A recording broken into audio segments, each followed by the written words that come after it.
First of all, let me thank you. I've prepared 2 papers which I believe will be circulated because they'll not be projected. But if you can see, first of all, I want to agree with the Honorable Minister. I've done 2 pictorials. One of them is described as Africa at the dinner table. And if you look at Africa at the dinner table, Africa is on a plate and it is meat. And the diners at the dinner table are France, the United Kingdom, the United States, the European Union, the Chinese, and progressively the Arabs.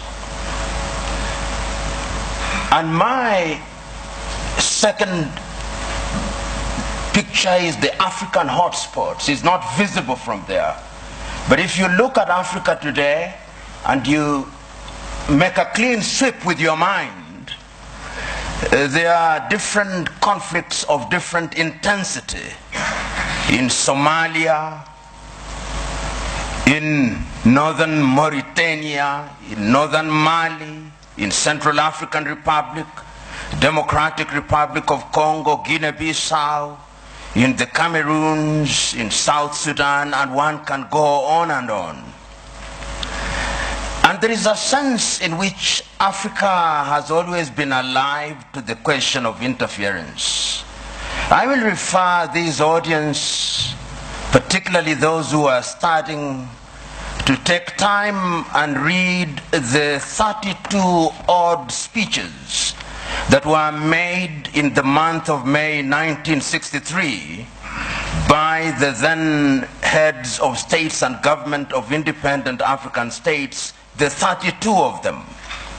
And there are 2 speeches that I want to isolate for this presentation.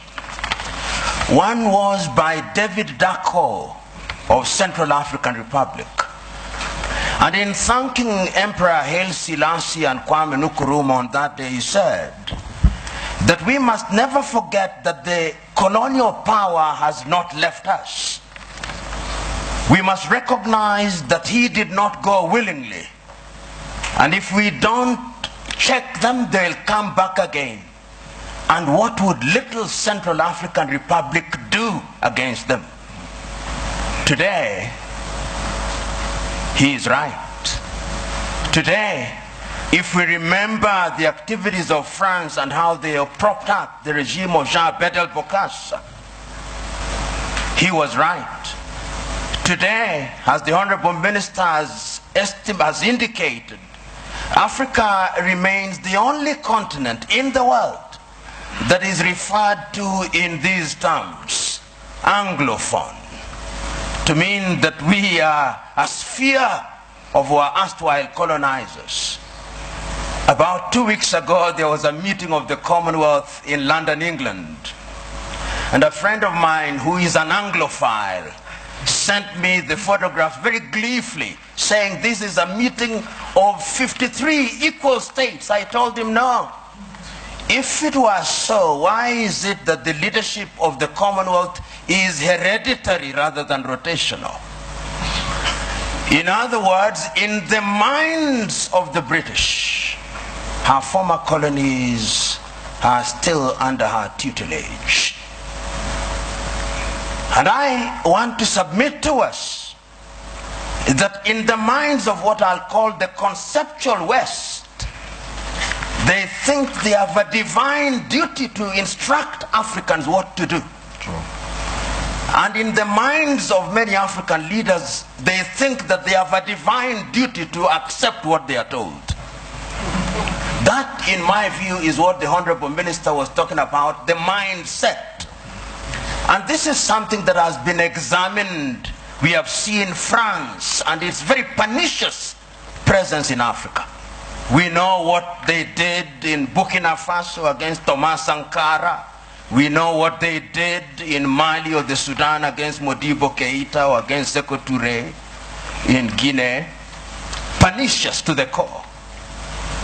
The Portuguese, we know what battles had to be fought in that area. And let me put this very bluntly. When the former leader of Portugal, Marcelo Caetano, was asked, why can you not allow the colonies to gain independence? This is what he said in substance. As I have examined world history over the years, the following have emerged: that the Caucasians have been responsible for monumental discoveries in the development of man. So have the Chinese, so have the Arabs. But the Africans have been responsible for nothing. They are only fit as hewers of wood and drawers of water. And I want to submit to you who are present here that in the conceptual West's unguarded moments, that is what they think. And that is how they relate to Africa. So the whole idea that they will interfere is something that they think is their God-given duty. I said there were two speeches in 1963 that I wanted to refer to. I referred to David Dacko. The second one was the speech by Kwame Nkrumah. And Kwame provided the solution. He did not complain about colonialism. He said, we must live here with one army, with one command. We must live here with one currency. We must live here with one currency, one country. I do not know where its capital will be, but I suggest Leopoldville or Bangui. Other leaders may have their thoughts. Kwame was right, but who listened to him?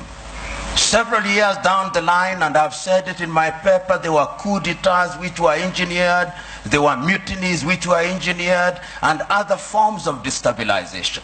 And I want to believe that the person who actually said it very well in the 1980s was the former American President Ronald Reagan.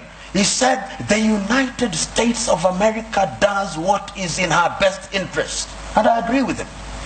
Does Africa do what is in her best interest? Do African leaders do what is in the best interest of Africa? Interference will be there in very blatant and brazen ways and in subtle ways. I've always asked, until very recently, how many African countries manufactured bullets? Very few. Until very recently, how many African countries, in fact, how many African countries manufacture jet fighters? How many African countries are involved in the arms industry? Some of the leading conceptual West countries which pontificate to us about prizes, peace prizes, are the leading manufacturers of landmines. And if you look at their foreign exchange earners, it is the military and security items. So they say with their mouths, what do they not believe in their hearts? In Kiswahili we say, vita vya panzi furaha ya kunguru. That when the locusts are fighting, it is the joy of the hawk. Because when they kill each other, they get the food easily, dead. It is in the best interest, I dare submit, without fear of contradiction, that the elite in the conceptual West does not want Africa to stabilize, despite their assertion to the contrary. And you'll see it in every country, because conflict is a major industry. Today, you look at South Sudan and the many peace conferences that are being held, but if you ask who supplies the arms, who provides safe havens, it is the conceptual West. And when I use the term conceptual West, I'm saying that it extends to countries which are geographically not in the West, like Australia or Canada. So I'm submitting in answer to your question, Joe, that interference is there, and it is part, to use this old cliche, of the neo-colonial project. The neo-colonial project requires that Africa must remain within the sphere of influence of these states. Today, if you look at the United Kingdom, which has left Europe, one would have thought that those are their cousins and that they should sit in comfort with them. You will now see their involvement being de-emphasized in Europe and their interest and appetite growing towards the Commonwealth. Because in the Commonwealth, they are the major domos. They'll tell us what to do. In Europe, they have to grapple with the Germans and the French, and they don't like it. That is the unspoken bit of it. The French also are in Europe, but the Germans are too strong, and they don't like it. So they want to hold Côte d'Ivoire, Gabon, and tell them what to do. I do not know how many of you saw the press conference that was attended by President Macron of France and Nana Addo of Ghana. And when Nana Addo spoke as an African should, you could see the body language of the French president. How dare this man speak this way? In other words, I'm saying that interference is the mother's milk of European economies. But to answer your second question, they have their own recruits who Professor Philip Nying'oro will be speaking here. To use the old vocabulary of those days, they have the people you call their comprador bourgeoisie. You must remember. The comprador bourgeoisie are Africans with black faces, but essentially they are doing the bidding of these powers. They are the ones you'll find them in different spheres. And they will be present. They are in your cabinet, but they are actually representatives of the foreign intelligence agencies of those countries. We know this. If you look at the declassified papers from the United States, we now know that some of leading cabinet ministers in many African countries were working for the CIA or some Western agencies. So you are sitting in cabinet, and in these days of the mobile phone, they are possibly texting their masters in Europe and America. So interference is also exacerbated by these comprador bourgeois for their own benefits. And it has never changed, Honorable Minister. In the early days of slavery, they gave some of the chiefs mirrors and alcohol. Today, what they give them are flats in Paris or in Dubai. And that is what makes them undermine Africa. The third mode of interference is through institutions. Look at the competition as it is now. There is a new entrant into the market that is called China. China is very subtle. Many people wrote the obituary of Rwanda in 1994. 20 years down the line, it has been demonstrated that Africans can actually do it. Between 1983 and 1987, I think Thomas Sankara in Burkina Faso also demonstrated that it can be done. We saw in Somalia, despite their problem. So my prescription is African unity. Africa must now begin to negotiate initially in terms of blocks, SADC, ECOWAS, East African Community, and ultimately as African Union. And lo and behold, we must do it. And I've always said this cliche. We must do it, because if we don't do it, we will be done. Thank you.